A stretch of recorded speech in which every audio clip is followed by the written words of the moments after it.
Ұлы композитор, дирижер және күйші Нұрғиса Тілендиевтің туғанына 100 жыл. Осыған орай Сақтаған Бәйішев атындағы облыстық әмбебап ғылыми кітапханада саз суреткері атты танымдық әуен кеші өтті. Шараға композитор Мақсым Менкешев шаһардағы бірнеше колледждің ұстаздары мен студенттері қатысты. Әсел Салимова әңгімелейді.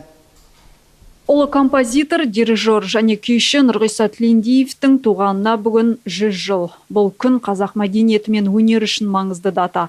Осыған орай Сақтаған Бәйішев атындағы облыстық әмбебап ғылыми кітапханада саз суреткері атты танымдық әуен кеші өтті. Шараға композитор, Қазақстан Республикасы мәдениет қайраткері, Қазақстан композиторлар одағының мүшесі Мақсым Менкешев, Ахмет Жұбанов атындағы Ақтөбе музыкалық колледжі, Ақтөбе жоғары гуманитарлық колледжінің ұстаздары мен студенттері қатысты. Өнерлі жастар Нұрғиса Тілендиевтің күйлерін орындап, әндерін шырқады.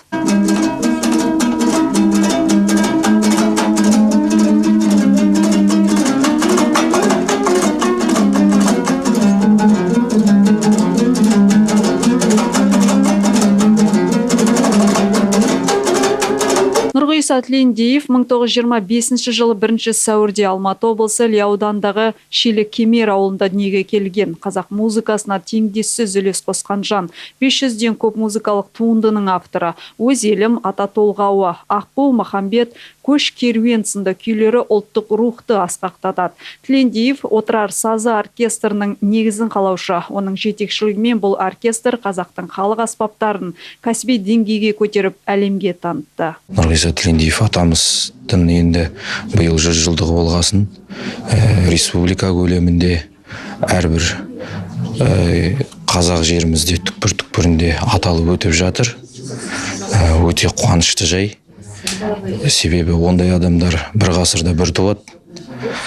Ахмет Жұбанов сияқты, Нұрғиса атамыз сияқты, болмаса Қаршыға Ахмедияров деп айтуға да болады.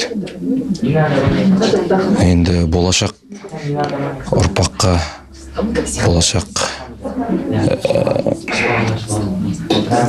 болашағымызда сол Нұрғиса атамыздың өнерін дәріптейміз деп ойлаймын. Және де шығармалары әлемнің түкпір-түкпірінде орындалады деген ойдамын. Бүгінгі танымдық кеште өнерлі жастар Нұрғиса Тілендиевтің күйлерін тартып, әндерін шырқады. Өмірі мен шығармашылығына бейнебаяндар көрсетілді. Қазақ сазының сайып қыраны кітап көрмесі ұйымдастырылған. Әсел Салимова, Жасұлан Жұбай, Тәулік.